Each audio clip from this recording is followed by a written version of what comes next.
March 14, 2012, my son Thomas lost his battle with the disease of addiction. I now belong to a club that no parent should ever belong to.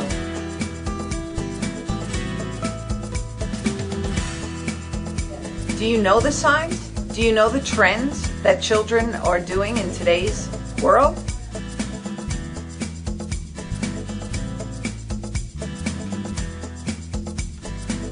Do you know the signs and symptoms? Do you know the signs and symptoms of drug abuse? I want to empower and educate Long Islanders by bringing a force of professionals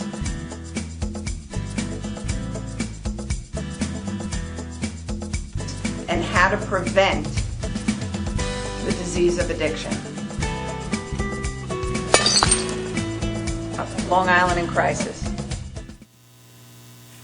Welcome back to Long Island in Crisis Part 2 with our interview with New York State Department of Alcohol and Substance Abuse Services. Did I say that right, Rob? It's alcoholism. Alcoholism. Okay. Oasis. At any rate, I would encourage anyone that missed last week's show to certainly watch last week's show in addition to this one. We have brought forth the progression really of how insurance law has changed in New York State and what New York State is doing for its residents. And there is help, there is hope, there is recovery, there is all of that, and there's a much clearer roadmap to getting your loved one into treatment. So this week, we have Anthony Rizzuto, Executive Director of Families in Support of Treatment, and also a clinician at Seafield. Dr. Charlie Morgan, who is the Medical Director for the State of New York. Peggy Bonneau, who's really, this is your show, Peggy, I'm just going to tell you that. You are the Director of Health Initiatives, and Rob Kent, who is the General Counsel for the State of New York. So we got the big guns this week. So last week we did talk about how insurance laws have changed. You can ask for, a review, and your loved one is able to stay in treatment. That's a very important component. And again, Dr. Morgan, I'm going to always say it's not okay for 12-year-olds to smoke pot and drink beer. And I will tell you that I have spoken, at St. Joseph's, around the state, to people in treatment. And the one question that I always ask is, if you could go back and talk to yourself, what age would you be? Overwhelmingly, it's age 12. Yeah. Some people are age 10. Mm-hmm. And actually, we've had Stephen Dodge and Sarah Smith, and you know them, Anthony. They're Long Island voices of recovery and beautiful young people living an unbelievable life. But they knew at 10, when they had their first sip from Grandpa's beer or whatever, that they liked alcohol a lot. Yeah. Yeah. That's big. Huge. I think it's significant that those of us with this disorder, most of us remember our first drink. But if you ask me if I remember the first time I ate a piece of cake, I couldn't tell you. But I do remember that first drink. Yep. Because it made you feel something that you never experienced before. Yep. And you wanted to replicate it. Yep. That's crazy. Huge. And that's when that switch gets turned on and doesn't get shut off. Correct. And you feed the monster and it grows. Correct. That's so enormous. Peggy, Yep. We're going to talk to you about all the things that because you have really taken the bull by the horns, and you have done an incredible job, and I am so honored and impressed with all your efforts, because this became very personal for you. Thanks, Linda. We met 2 years ago. Yes. And that's a result of Rob calling me, as he said in the first episode, on vacation. Also Commissioner Sanchez asking me if this is a campaign that I would help lead. And of course, I was ready for the challenge. What I didn't realize was how connected I would become. So I reached out to providers. Anthony, you were one of them. But I reached out to providers because I knew that this wasn't something that we could do in a vacuum. We had to talk to people. So we talked to providers. We talked to young people in recovery. We talked to students from SUNY and CUNY. We talked to families who've been impacted. And we talked to families that didn't have any idea, have not had any experience about substance use disorder. From that, we learned addiction happens to any family, anyone. No one is immune to this happening. It happens from Amagansett to Buffalo to Plattsburgh and everywhere in between. No community is immune to this. And we traveled the state. We heard lots of different stories. And through the bills that were signed by the governor in 2014, we were able to really focus on a public awareness campaign, which led us to having those conversations and developing a plan. And the plan was some public service announcements that would air on TV, on cable channels. But we know young people, that's not where they get their information. We know that young people get their information through Netflix and through digital.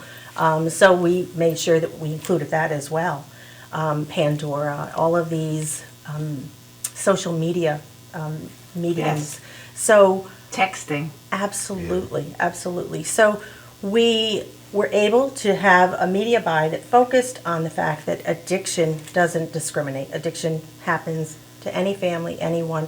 And we met yourself, Nora Milligan, Susan Salamone, Courtney Lavelle, Tatiana, wonderful people, that became friends, that have become friends to Oasis because we're in this together. From that, we developed a website and we heard from families. We asked, what is it that you'd like to see on a website? As you heard Rob and Dr. Morgan talk about the different things that we've done and the website, we wanted to make sure it was simple. We didn't want, as Rob, you talked about, we didn't want it to be, how do I navigate through this confusing website?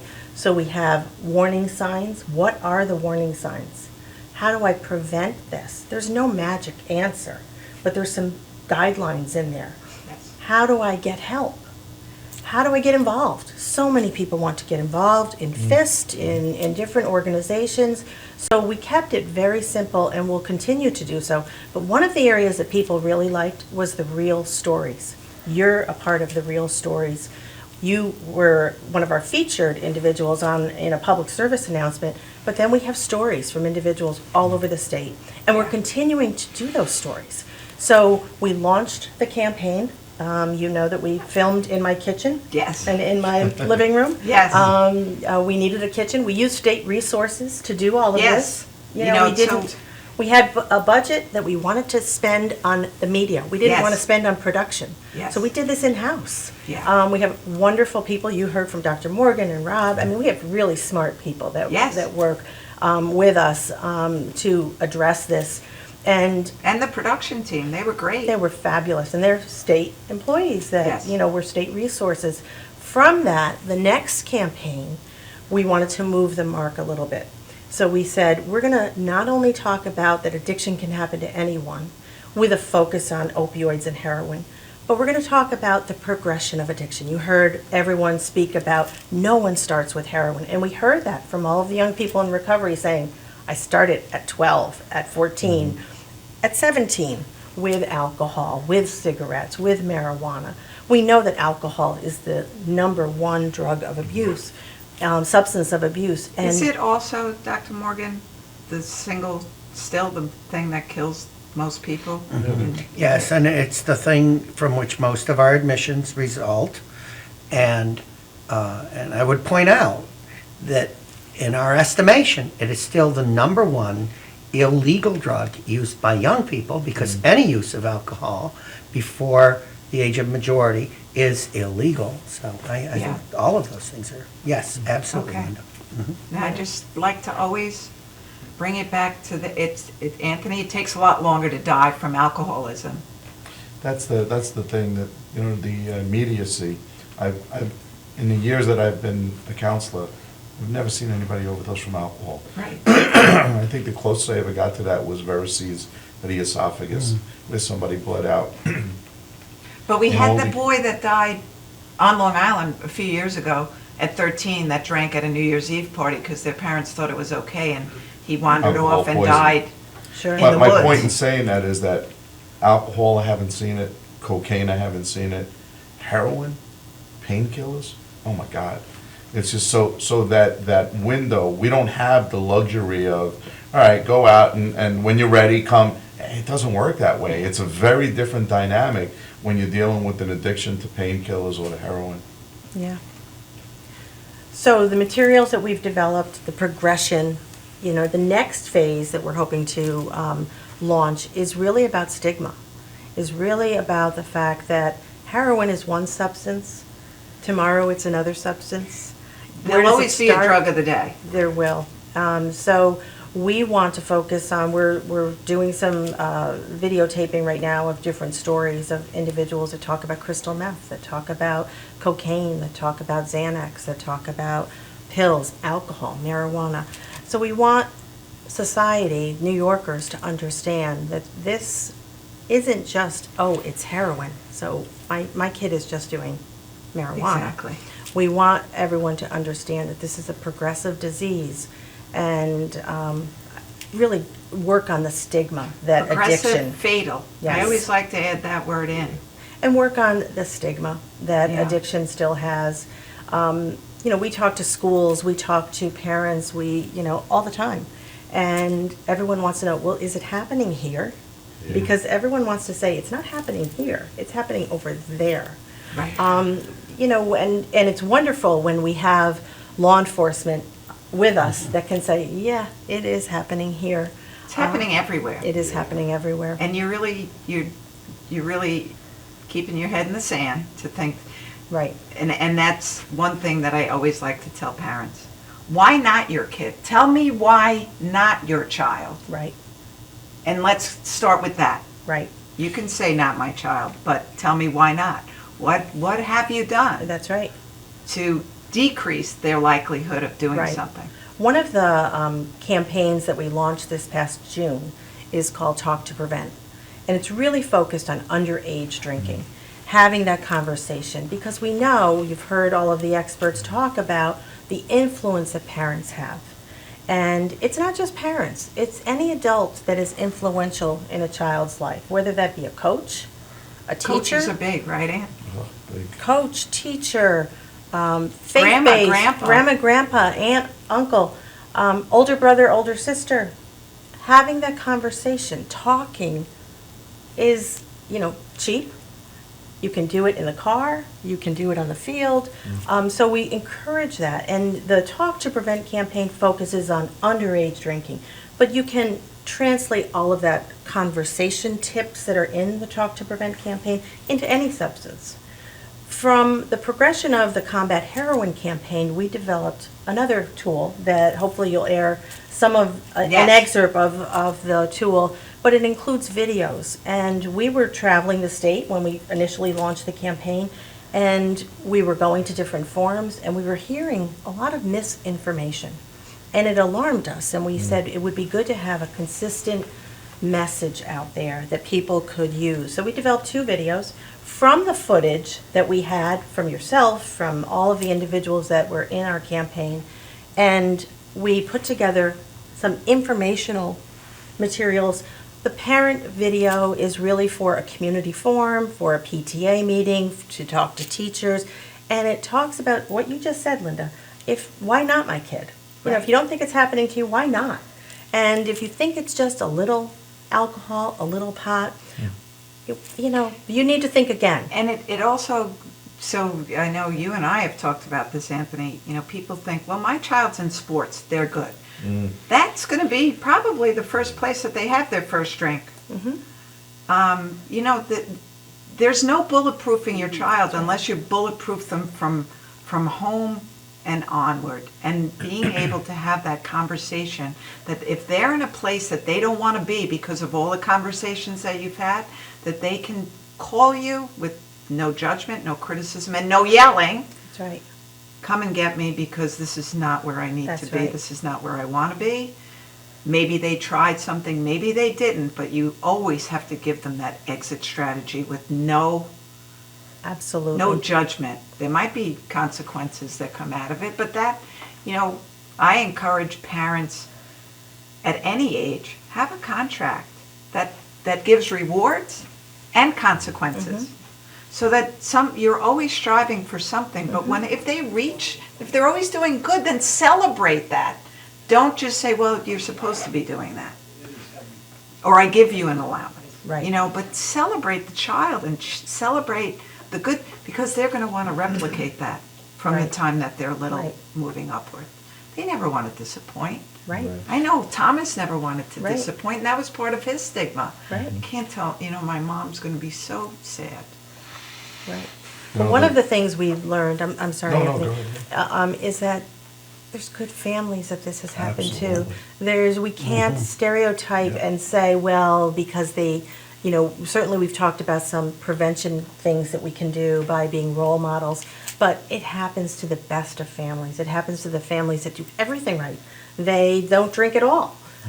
Sometimes it just happens, and it's a horrible thing. The families that we've talked to, it's heartbreaking. It's heartbreaking. So we are putting a lot of emphasis on having those conversations so that they don't get to this point. Exactly. The kitchen table toolkit is a new tool that has those videos where you can have the conversation, and it was named kitchen table because a lot of things happen at the kitchen table. You study. Everything happens at the kitchen table. You study, you have those conversations, but don't keep it for, okay, I had the conversation, I'm done.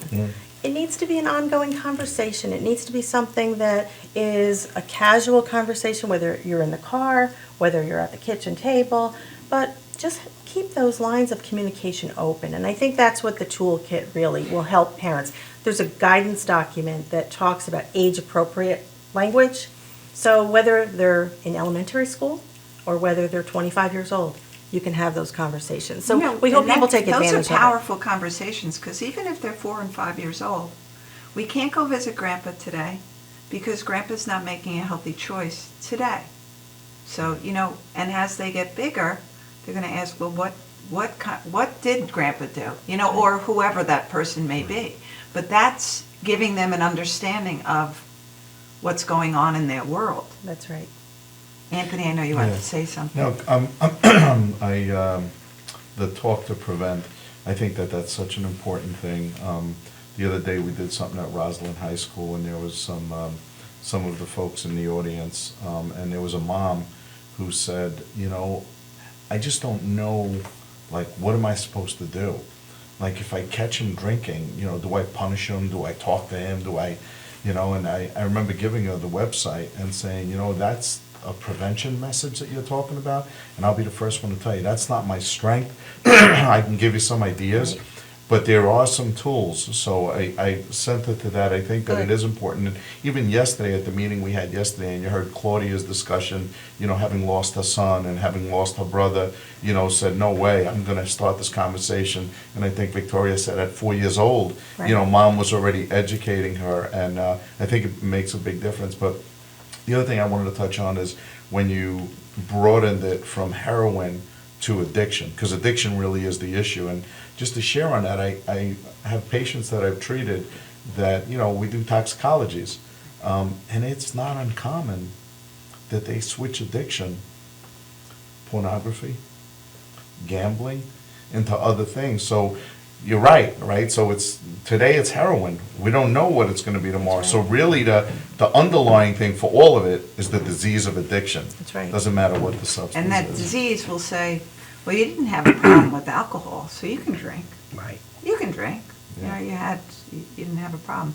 And we'll be right back after this message.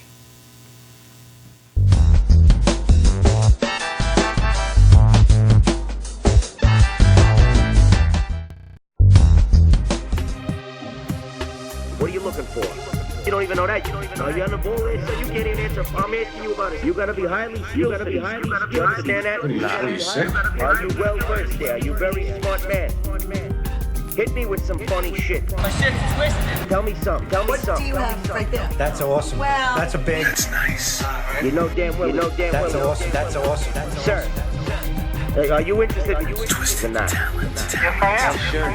See, you got twisted. You see what I'm saying? You understand me? And if you can't whip out answers like that, that man is liable to during a commercial break punch your fucking mouth loose. You understand me? Time is up, sir. You understand me? You're on. You're the man. All right, give me your name now. I'm sorry. My name is Willie. Willie, where you working at? We are twisted. We are awesome. We are awesome. Love it. Love it. Can you repeat that question again?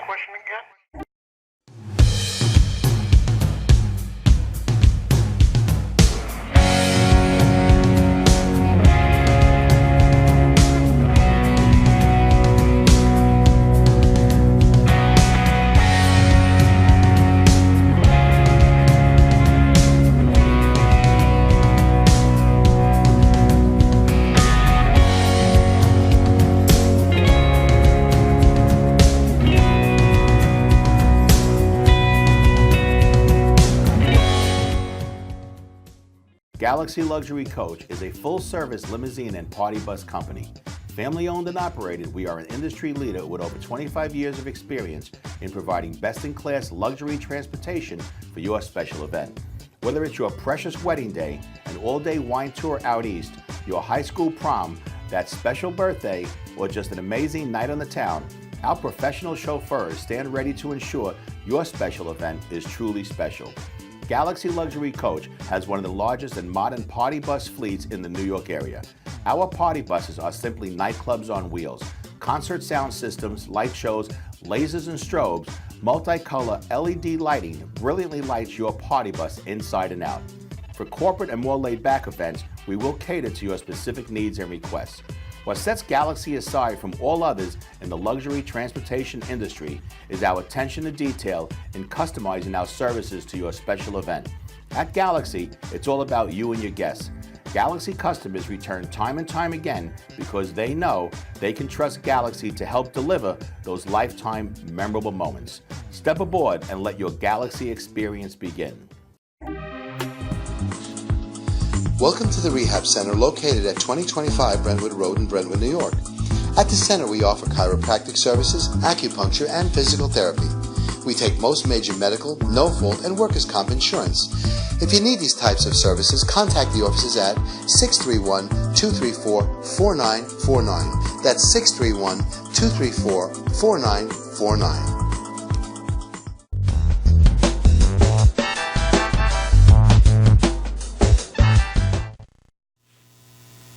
Welcome back to Long Island in Crisis, and we have Peggy Bonneau. We're just talking about what New York State has done for New York State residents, and hopefully this will be replicated in other areas of the United States also. And I shouldn't say that because each state has really stepped up and done very different things.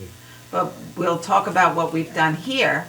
And the campaign is amazing, and it really can give a roadmap to a family struggling with what they're going through. And there is help available. It's a start. The It's a start. website is a great place to start. And if someone were to go to the Oasis website, which is oasas.ny.gov, they would find key campaigns that are featured by Oasis, and that is the Combat Heroin campaign, the Talk to Prevent campaign, the Synthetics Spotlight page. You know, I'm going to interrupt you for 1 second, because although it's named Combat Heroin, it really has, it's synonymous with combat addiction. That's true. And that's really the name of it. And it's, you know, it grabs you because it says heroin, but it's more than not that. limited It's to more than heroin. that. It's You're right. everything. You're It's right. everything. So we want people to go to the website, and because of this public awareness, we've had over nearly 600,000 page views in a very short amount of time. Wow. People Yeah. are thirsty for this Yeah. information, and they're not, we have ways to measure how long people are staying on the website. They're staying on the website. They're not clicking, and leaving. They're looking at the information. They're looking at the real stories. I've had people reach out to me in Facebook and different things Yeah. saying, you know, that they saw this and they Right. saw that, and it's amazing because sometimes connecting, and that's Anthony with Fist, connecting with someone else that's going through what you're going through is such a relief and so empowering because everyone feels the same way, and you can substitute Thomas's name for Timmy's name, for James's name, for Nick's name. It's the same story. That's right. It really is. So bringing everyone together to also, I'm so thankful that none of you can appreciate the club that I'm in, and I hope you never do. But when I can sit with a Lori and we don't have to say anything, we just sit and we can cry and we can laugh. We can do every emotion in a 1 minute time space, and she gets it. Because I have had people behind my back say, I can't believe she's happy, or I can't believe she's doing that, her son's dead. Well, life is still good, and life is meant to be lived, and I have other children, and you have to move forward, because you can't stay stagnant or you will die. And that's not, I know that's what my son wouldn't want for me. Right. And you've been such a champion working with us, Linda. You've been brave and courageous, and there's a lot of individuals that have been brave and courageous. And I think you're right, that people look at the website, they watch those stories, and they can relate. Yeah. And then they hear of an organization that they can get involved with and connect with people. And it helps. And it's we want to send a message that, there has been far too many tragedies and loss, but there is hope, and people do recover. And if they every day of the week. If they get the right help and the right support, people recover. And we're honored that we have so many people that participate in our efforts that have experience. They live unbelievable lives. Right. So Jim Cusick wrote that book, Trouble is the Gift. And I really firmly believe, even for myself, coming through what I came through, first off, I'm bold enough to say, there's nothing that you could ever do to me. I've already had the worst day of my life. Mm-hmm. So go ahead, let's go, bring it on. So I'm getting feisty already. But I have that. Right. I'm not scared of anything. Right. And I think when you face the demon of addiction, and it is a demon, that you can say, you know what? Look at where I've come from where I've been, and there's no stopping me. Right. But we definitely, I'll tell you, to what you were saying, Peggy, I think professionals, families, consumers, people with the disease of addiction are all doing their part. But I will tell you that I don't think that we could have made the strides that we would have made if it wasn't for you guys. Because although you're mentioning about people wanting to hear the stories, I totally believe that. I will tell you our experience in Albany, one parent, as far as I'm concerned, is worth 10 plus providers. Mm-hmm. That was my experience. Yes. But what I'll tell you is that the openness on your part, right? The value that you put on consumers working with you, not just giving a professional, appearance or a professional lecture or whatever it is to the public and say, this is how you do, to bring the real stories and allow them to be a part of this. I think and I mentioned this yesterday, I think that says a lot about your role in this here, because there could be somebody else in your role. I don't know if the personality would work as well to feel and allow people to come in. I think that the three of you are exceptional human beings that happen to work for the state of New York, and I'm thankful that you do. Because that really, and Commissioner Sanchez will give her, a thumbs up, because she gets it. Yes. I've spoken to her. Yes. She gets what the disease of addiction is and where it brings families. And that's so important. And the governor has seen the devastation that the disease of addiction is bringing to his state. So again, we'll bring up even President Obama in his State of the Union address brought up the disease of addiction. I don't think that we're doing enough on a federal level, but that's okay. We don't have to, I'm not worried about that. But, we're making strides. Right. We have a great partnership, and, so we're led, Commissioner Sanchez is a mother. Yes. She has a daughter, and she's worked in this field for a long time, and she does understand it, because she's been on the ground. She saw what happened. She sees what happened. It pains her, some of what we've we work with, but it also emboldens her, and she's, she's really charged us to go out there.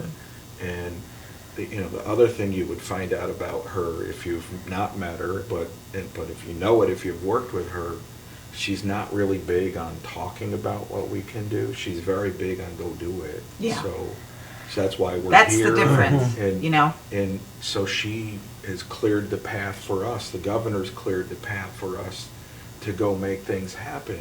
And, I like to talk about it. It's a partnership with you, with FIST. I said yesterday, I've got a visual map now of people that I know all across the state who are rising up, becoming advocates. Part of it is there's a support group aspect, which is a really important part of helping people. I think that's the most important thing. Right. That's first and foremost, that Right. support group, right, Ann? Just having that openness to be with other people that have shared your same experience. Yeah, that's what we found. I mean, what you know the history of FIST. That we had this was never the plan. The plan was to try and fight to get legislation passed to change the insurance laws. And what we found as we traveled across the state is, wow, like there's a lot of people hurting, and there's not a lot of places for families to get support and help that they need. Yeah, and that's an important piece. So like, Avi Israel, who Yes. in Buffalo, saved the Michaels, right? It's about his son who, succumbed. And he won't back down. No, he absolutely wrong. Susan Salamo Yep. in the Hudson She Valley, won't. drug Yes. crisis in our backyards. Her son Justin succumbed. So Lisa Wickens Altieri in Albany. So Lori Drescher in Rochester. Yes. There are people, you're all connecting with them. There's this momentum. Because I do think, again, we do what we can, and it's a partnership, but your work enables us to do what we do. Yes. It's on us to make it happen, and so we've been motivated and charged and have a commissioner that enables us to do this work. But I really feel like it's a partnership, and we are helping people, right? I think during a Without a break, doubt. Anthony, we talked about it is having an impact. So, Absolutely. Without a and that's doubt. important. And we just keep going at it, because the other thing, and what Peggy talked about, we want to focus some this year on the sort of the next phase of the campaign, which is the hope of recovery. The fact that people, in this room are in recovery, right? And they do amazing things with their lives, and it's possible. So while we're dealing with the tragedies that we're dealing with, the fact that it is possible, it should give us all hope, including the parents who are struggling now. Absolutely. And to your point about, how can you be happy? We've mentioned a number of parents like yourselves, I think you honor your son by doing Absolutely. what you do.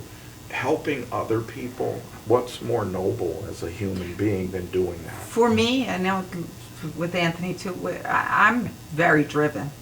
And from my faith point of view, I can say that Thomas and I were chosen long before we were Thomas and I. But what I will say is, I had 21 years with this beautiful young man, and I don't miss 1 second of any one day of Thomas the Attic. I miss my son. And I wouldn't trade one iota of a second of not having the pain for not having all the other memories that far outweigh his death. And yes, and this doesn't make a difference in my life.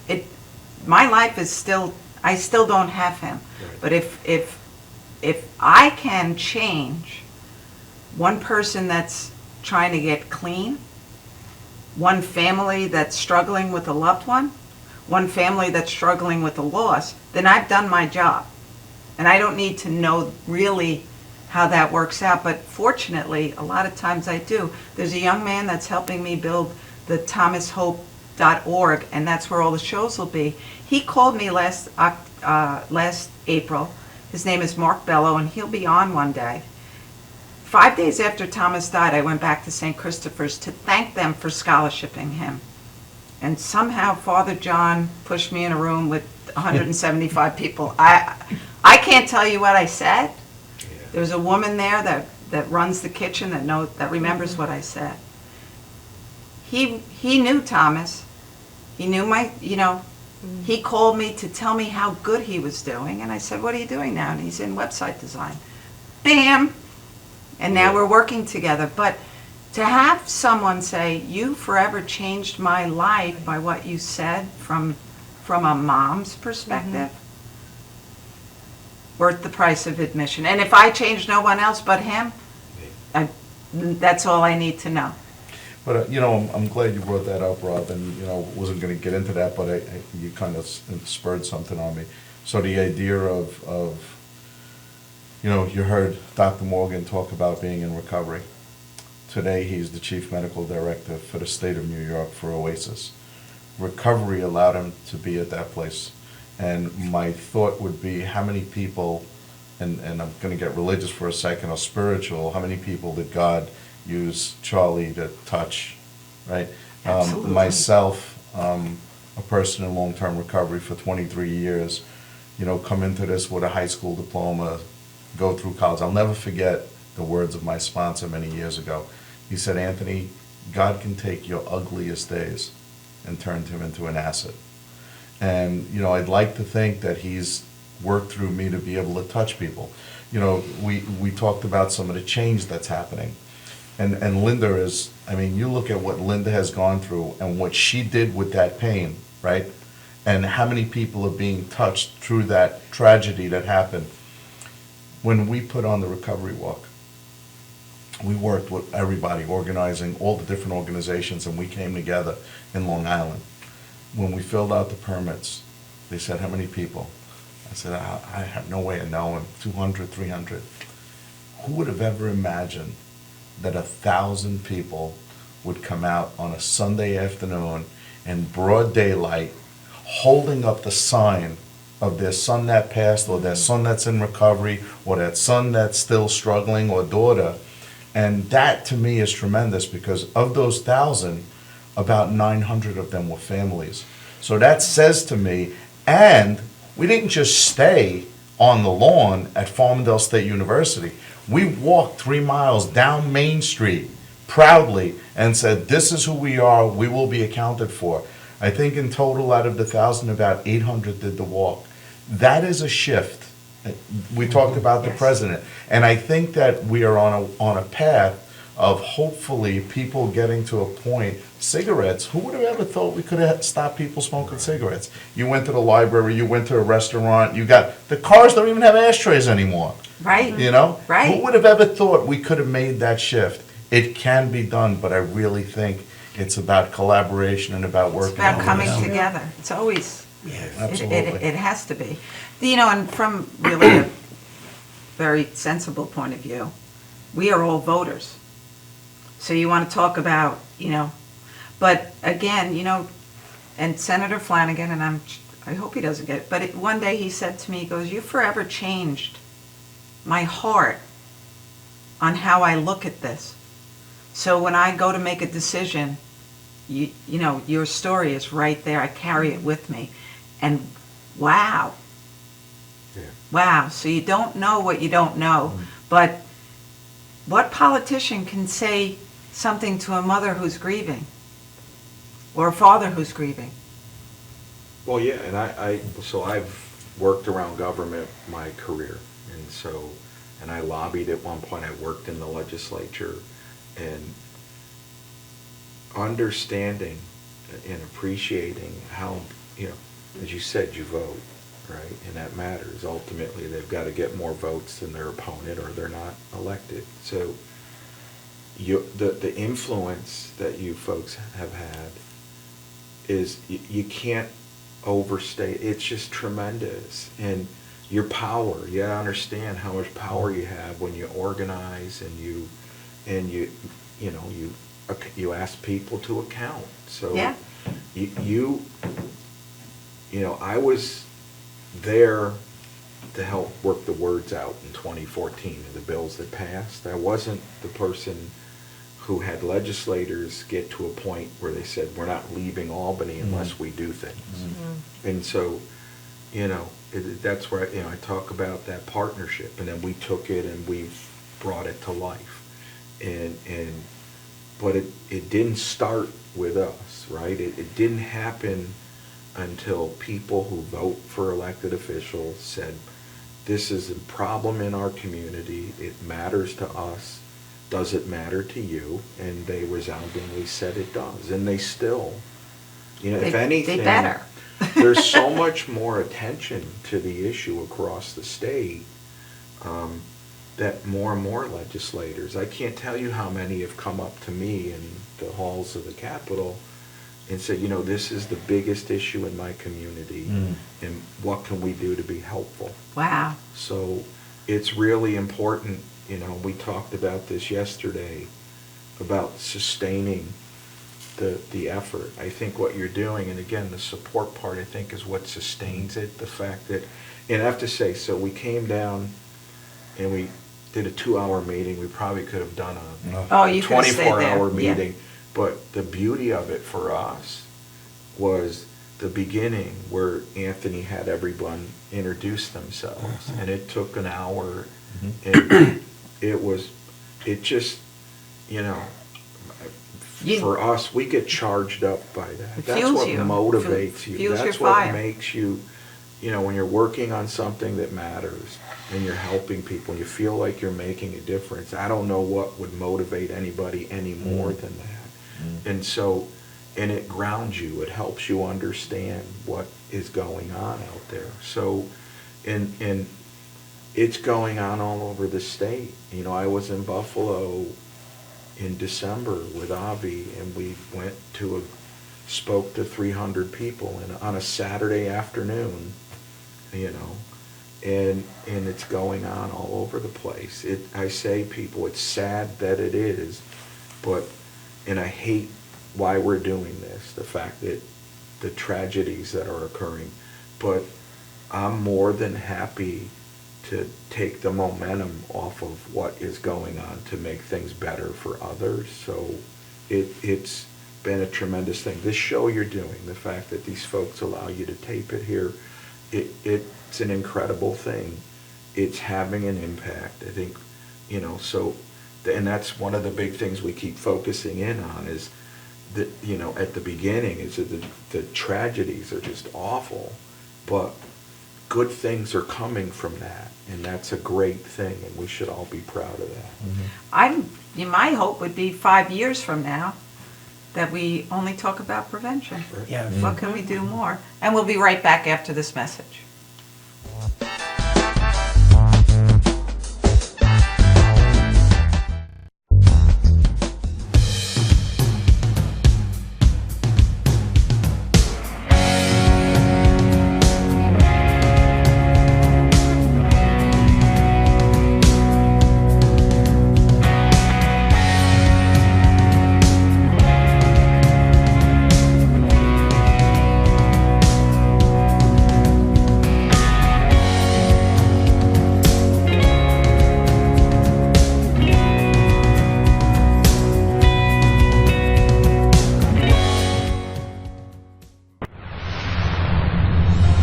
Tom Mealy from Madhousetv, and when I'm not at the studio, I'm here at the Harrison Law Group. This is my real job.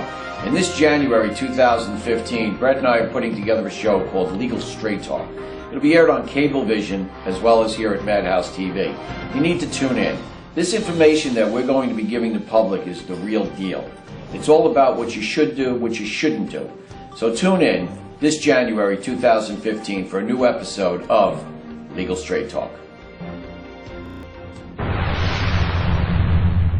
Welcome to Formula Auto Wash, where every day is a great day for a car wash. Open 7 days a week from 8 a.m. till 5:30 p.m. Sundays 8 a.m. till 4 p.m. Detailing packages for every budget, starting out at $29.99. 100% hand wash and detail centre. Hogshair and microfiber brushes and mitts. Proudly using Ecolab Blue Coral soaps and waxes. Formula Auto Wash has served the community for over 30 years. Senior discounts all day, every day. Ladies' Day Wednesday, $3 off any wash. Early bird discount Monday through Thursday till 9:30 a.m.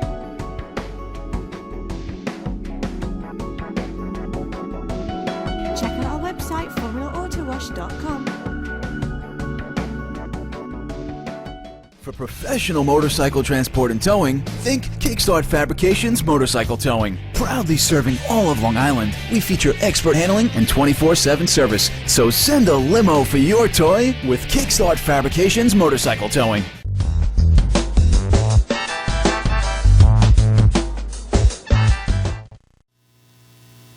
Welcome back to Long Island in Crisis, and such an amazing show, the two shows, and probably you're going to have to come back.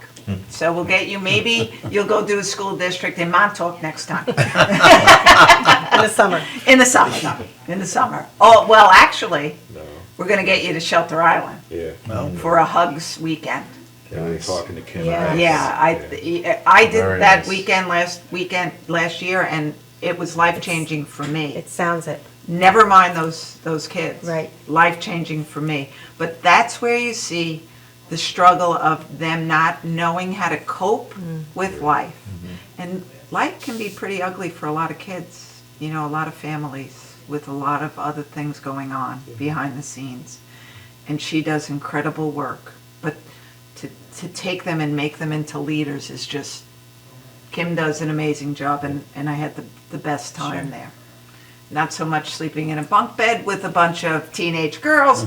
However, I'm seeing a pattern here. Do you have sheets, Peggy? Do you have... I'm seeing a pattern. oh yes, well that was lovely. And next time I'll make your room arrangements for you because karma. For her, not me. Yeah. I had nothing to do with that. So, what is our next initiative for the state? Yeah. I know I saw the synthetics, Right. which, Anthony, from a clinical point of view, psychotic breaks, kids not coming back from Yeah, the K2, the spice, and what happens? 'Cause Bad salt. I work with law enforcement a lot of times, and and they'll tell me, we outlaw this one, they change one molecule, and now there's another one. It always or the same one is underneath the counter at the gas station. It always. I never understood the idea of being able to go into what's called sometimes a head shop, right, where they got all these pipes and bongs and and all of these kind of things that they're using. I never understood that. I mean, I don't know the legal aspects of it, but you gotta believe walking in there that this is not a place, that is up to any good stuff. You know what I mean? And I don't know the legal aspect of it, but getting back to it, we've had a lot of problems in the bath salts, and a little while ago they ran some stories in the city about homeless people using K2 or spice because it was less expensive than buying marijuana, and just having these really decompensating in the middle of the street, taking clothes off, and it's scary. It's scary to see that because we're seeing it from younger and younger people, and I'm glad that that's been included on the website because parents a lot of times don't know. I mean, I remember a point where it was being sold in 7-Eleven. I remember at a point where it was being sold right over the counter. Any gas station, it was there. So I'm glad to see that some steps are being taken. That's frightening, but doctor, right? Sometimes kids may be on life support for the rest of their lives and/or in a mental institution. The person who did major research on these is a guy named John Huffman, and he said this, it may not be a direct quote, but it's a paraphrase at least of a quote. He said, anybody who takes this stuff is an idiot. Now, I don't think our patients are idiots. That is not what I'm saying. But he's not a treater, he's just a researcher. High Times, which is the kind of thing you're talking about, issued a statement that said that they were, again, a paraphrase, they're outraged that this would be associated with marijuana. And the point there is that these are so much more toxic than cannabis. They're made for one purpose, and that is for intoxication. We can't even really study them on humans because of the effects. We don't know what they'll do. like Anthony said, they change the molecules all of the time, and they're marketed in brightly colored bags. They say things like not for human consumption. They have names like Geeked Up, Moon Rock, Mr. Nice Guy. Who does that appeal to? Geeked Up? Who is that? What demographic is that? There you go. So they're marketed specifically. They're very cheap. You could buy a joint from, they could be smoked or made into tea, but you could buy a joint maybe for $1 on the streets. A lot cheaper than if you were undomiciled, poor, a lot cheaper than a bottle of booze if you want to pass it around. Absolutely, yeah. And again, the effects on the body and on the brain are so varied that we don't know. I mean, they can cause kidney failure, heart attacks, psychotic breaks. They can cause agitation or somnolence, where people pass out. Very varied things. They can be long-lasting or short-acting. So it makes it very, very difficult. And I don't think any of that is accidental either, Linda. Right. No? No, I think you're right. Yeah. You know, even with how they market marijuana cookies, Pop Tarts, or making what is Sour Patch Kids laced with marijuana. You know, all of these things are directed towards the teenager, but they say, no, we're not doing that. This is for people over the age of 21. Baloney, you know, and unfortunately, when you're a kid and I eat what I'm supposed to eat, a quarter of a cookie, and about 30 seconds goes by and I say, I don't feel anything, well, I could eat the whole thing. And then we have children jumping off buildings and killing themselves, or just dying from just too much. So there's something inherently wrong, but follow the money, follow the dollar. And that's what it comes down to a lot of times too. Yeah, I was at a presentation recently that had a DEA agent, and he did a slideshow about the economics of synthetic drugs. I'm not going to call it synthetic marijuana because it's not. It's poison on a leaf, but he pointed out that because they had arrested this guy, they caught him. He had spent about $8,000 to make the street equivalent of a product that he could sell for about $250,000. Oh my gosh. So he said, Talk there's no about surprise. return on investment. It's go where the money. It's Yeah. the money. It's the money.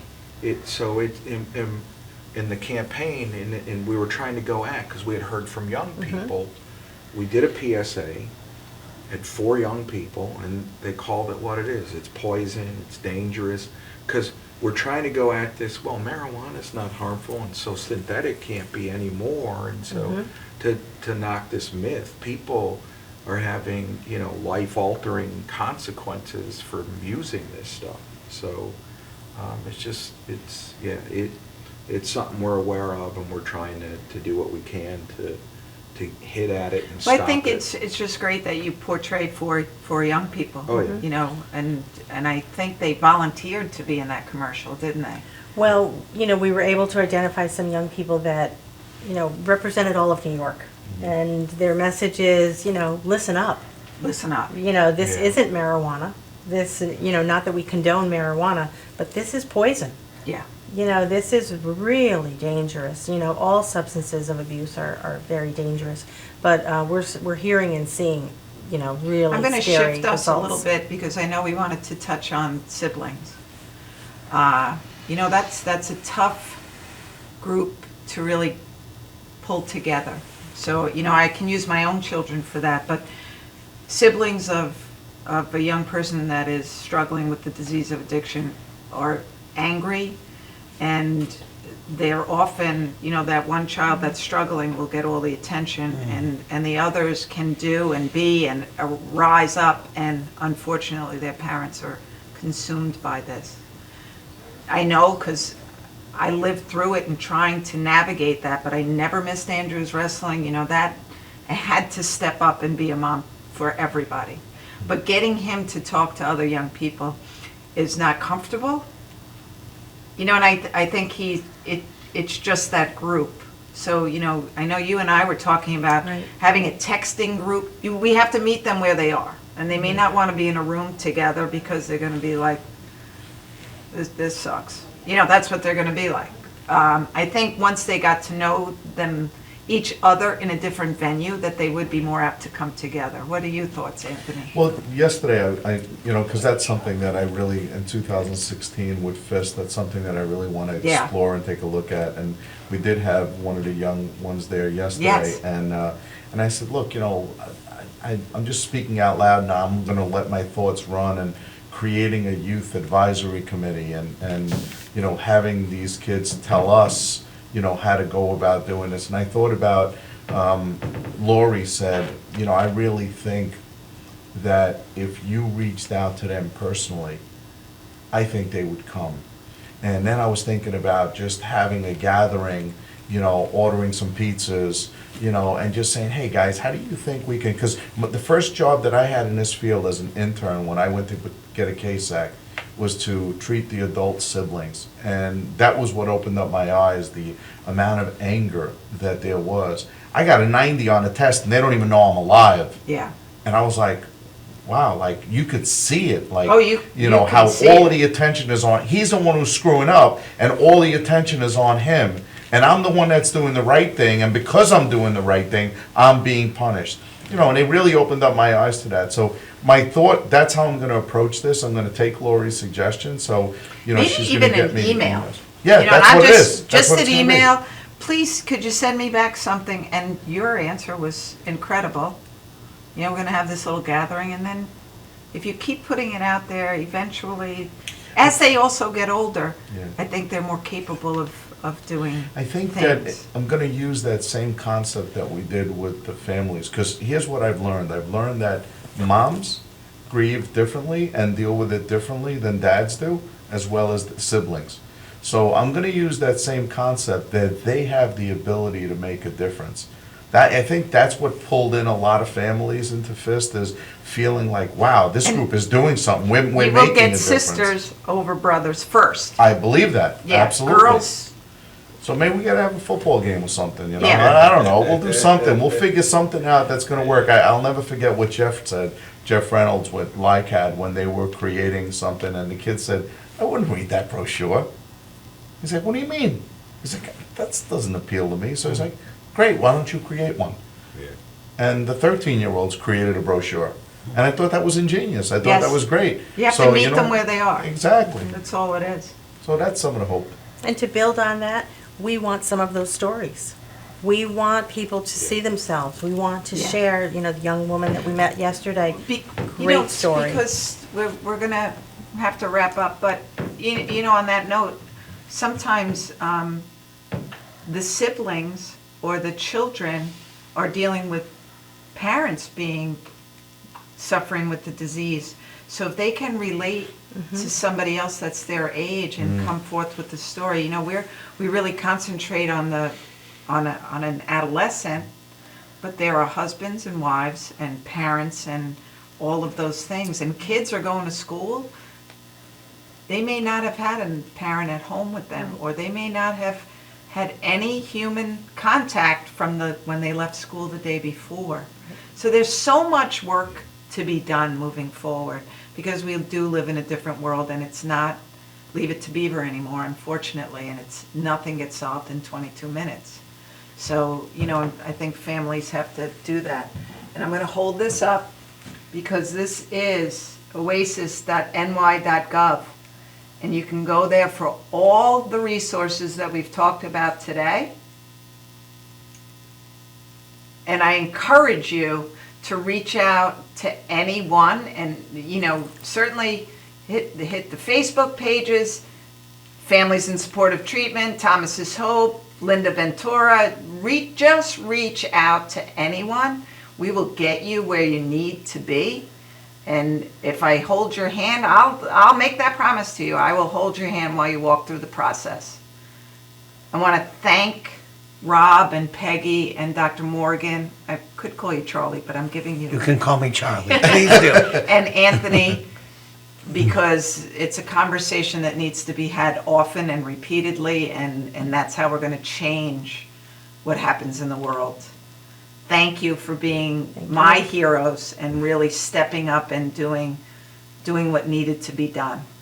And that takes special people. Thank you so much, and we'll see you next week.